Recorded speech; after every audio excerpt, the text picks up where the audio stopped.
India में mainly 3 type के startups हैं। सबसे पहले तो हेविली फंडेड स्टार्टअप्स जैसे कि Zomato, Swiggy, Paytm, PhonePe, Zepto या फिर Blinkit.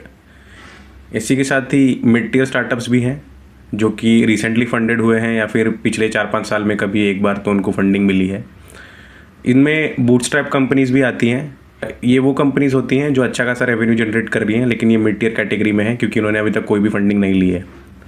Similarly non funded startups भी होते हैं जहाँ पर 10-12 लोग ही काम करते हैं।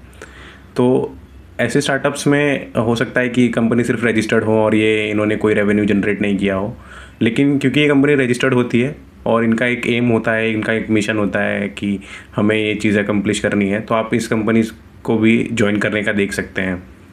हेविली फंडेड स्टार्टअप्स इंडिया में अब कम हो गए हैं धीरे धीरे 2022 के बाद। लॉकडाउन के बाद ही थोड़े कम हो गए थे, लेकिन 2022 के बाद ये और कम हो गए। रीज़न यही है क्योंकि सॉफ्टबैंक इंडिया से जा चुका है। इसके बारे में मैं आपको किसी और वीडियो में बताऊंगा कि इसका क्या रीज़न था और इसका क्या इम्पैक्ट हुआ है इंडियन इकोनॉमी पे। इसी के साथ ही अगर आपने मेरी लास्ट वीडियो नहीं देखी है तो मैं आपको बताना चाहूँगा कि मैंने उसमें बताया था कि आप BCA में ग्रेजुएशन करने के बाद कौन कौन से डोमेन में जॉब ले सकते हैं और कौन कौन सी मेजर कंसल्टिंग फर्म्स है जहाँ पर आपको जॉब मिल सकती है और कौन कौन सी IT सर्विसिंग फर्म्स है जहाँ पर आपको जॉब लेने के लिए ट्राई करना चाहिए। अगर आपने मेरी वो वीडियोस नहीं देखी होंगी तो मैं आपको ज़रूर रिकमेंड करूँगा कि आप उसे जाकर ज़रूर देखें। Hi everyone, thank you so much for visiting my channel again.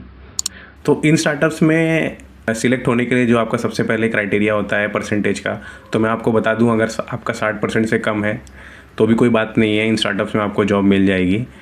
हाँ, कुछ कंपनीज ऐसी हैं जैसे कि जोमेटो, पेटीएम, फ़ोनपे, ये आपको 9 CGPA के ऊपर मांगती हैं या फिर ये IIT और NIT ग्रेजुएट्स को अब हायर करने लगी हैं क्योंकि इन कंपनीज़ का अब IPO भी आ गया है और ये काफ़ी हेविली फंडेड स्टार्टअप्स थे, तो इनके पास पैसे ज़्यादा होते हैं, तो ऑब्वियसली ये प्रीमियम कैंडिडेट्स को ये हायर करेंगे। तो अगर आपको वहाँ जॉब नहीं भी मिलती तो कोई बात नहीं है, मिड टियर स्टार्टअप्स बहुत सारे हैं इंडिया में, तो आपको वहाँ पर भी जॉब अगर मिल जाती है तो वहाँ पर भी आपको अच्छी खासी सैलरी मिलेगी और बाद में यही कंपनी आपको हायर भी कर लेगी ज़्यादा पैकेज देकर, जो कि आपको अभी 9 CGPA वगैरह मांग रही है और IIT NIT से हायर कर रही है, क्योंकि ये दूसरी कंपनी से ही हायर करते हैं। वहाँ का IP वगैरह या फिर जो भी है उनका इंटरनल कंपटीशन को अपने कम करना होता है, तो ये कंपटीशन के ही बंदों को हायर कर लेते हैं। लेकिन तब तक के लिए आपको मिड टियर या फिर नॉन फंडेड स्टार्टअप्स में काम करना पड़ेगा। इसके लिए आपको DSA अच्छे से आनी चाहिए, क्योंकि अब आपका स्कोर तो नहीं है तो मैं आपसे कहूँगा कि आपके DSA काफ़ी अच्छा होना चाहिए। हाँ, ट्री और ग्राफ के आपको ये बेसिक कॉन्सेप्ट्स ही पूछेंगे, मतलब थियरी कॉन्सेप्ट्स, इसको कोड करने के लिए नहीं बोलेंगे, लेकिन link list, W link list, queue, DQ, stack, इन सब को आपको वो कोड करने बोल सकते हैं। सिमिलरली रिकर्शन भी आपको आना चाहिए। अगर आपको इन सब में थोड़ी परेशानी हो रही है तो मैं आपसे कहूँगा कि YouTube पे बहुत सारे वीडियोस पड़े हैं, आप उसे जाकर देख सकते हैं, वहाँ से सीख सकते हैं। काफ़ी सारे वीडियोस हैं YouTube पर, आपको वहाँ पे मिल जाएगा।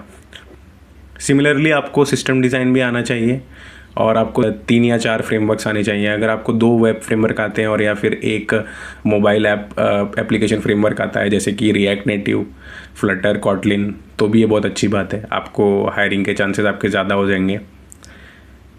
सिमिलरली आपका जो कम्युनिकेशन स्किल्स है अगर बहुत अच्छा है तो आपके सिलेक्शन होने के चांसेस भी ज़्यादा हैं। अगर नहीं है तो भी कोई प्रॉब्लम नहीं है, ऐसा नहीं कि आपको हायर नहीं करेंगे, बहुत सारी कंपनीज़ हैं जो हायर करती है। मेरा एक फ्रेंड भी है जो US की कंपनी में काम कर रहा है, लेकिन उसका कम्युनिकेशन स्किल इतना अच्छा नहीं है। वो एक स्टार्टअप ही है ये, लेकिन US का है, जिसका ऑफिस इंडिया में है, चेन्नई में। तो ऐसे भी कंपनीज़ होती हैं। इन सब कंपनीज़ के बारे में भी आपको मैं एक डिटेल में एक अलग सी वीडियो बनाकर ज़रूर बताऊँगा। और अगर आपको मान लीजिए कि इन मिड टियर स्टार्टअप्स में भी जॉब नहीं मिल रहा है तो मैं आपको रेकमेंड करूंगा कि आप नॉन फंडेड स्टार्टअप्स में जाइए, वहाँ पर जाकर काम कीजिए, क्योंकि वहाँ पर आपको बहुत सारे रोल मिल सकते हैं। मिड टियर स्टार्टअप में हो सकता है कि आपसे वो कोडिंग ही करवाएं या फिर कोडिंग रिलेटेड जो भी काम है वो करवाएंगे। इसी के साथ ही आपको वो सिस्टम डिज़ाइन वगैरह भी पूछेंगे, जैसे कि हाई लेवल डिज़ाइन या लो लेवल डिज़ाइन भी आपको आना चाहिए, एकदम डिटेल में नहीं, लेकिन आपको पता होना चाहिए कि आप अलग अलग टेक स्टैक को मिलाकर कैसे काम करेंगे। तो ये मिड टियर स्टार्टअप की बात हो गई। लेकिन अगर आप नॉन फंडेड स्टार्टअप में जाएंगे तो वहाँ पर चांसेस हैं कि आपको वो मार्केटिंग वगैरह के भी रोल दे दें, क्योंकि उनके पास लोग कम होते हैं, वो 10-12 लोग ही होते हैं। मेरा एक दोस्त था जो ही कहता था कि यार नॉन फंडेड स्टार्टअप जो होते हैं वो एक सिग्मा कंपनी होती है। सबसे पहले तो वहाँ पर कोई लड़की वगैरह भी ज़्यादा कम चांसेस होते हैं कि वहाँ पर कोई लड़की जाए काम करने के लिए, क्योंकि वो इतना कम एम्प्लॉय होते हैं, तो वहाँ पर ज़्यादा लड़कियां जाना प्रेफर नहीं करती हैं। तो अगर आपको वहाँ पर जाने को मिल रहा है और वहाँ पर जाके आपको बहुत कुछ सीखने को मिल जाएगा। हो सकता है कि वो स्टार्टअप 1 या 2 साल से ऊपर चले भी ना, लेकिन आप वहाँ पर जाएंगे तो आपका अप्रोच एक जो है वो ओपन हो जाएगा। तो मैं आपको रेकमेंड करूँगा कि आप इन स्टार्टअप्स को ज़रूर ज्वाइन करें, 1 या 2 साल इसमें काम करें। ये मत सोचें कि अरे यार मेरे दोस्त काफ़ी आगे निकल गए हैं या फिर बहुत अच्छी कंपनी में काम कर रहे हैं, मैं किस स्टार्टअप में टाइम पास कर रहा हूँ। लेकिन ऐसा कुछ नहीं है। 1-2 साल के बाद जब आपको अच्छी खासी नॉलेज हो जाएगी तो आप स्विच मारेंगे तो आपका ऑलरेडी अच्छा खासा पैकेज लग जाएगा।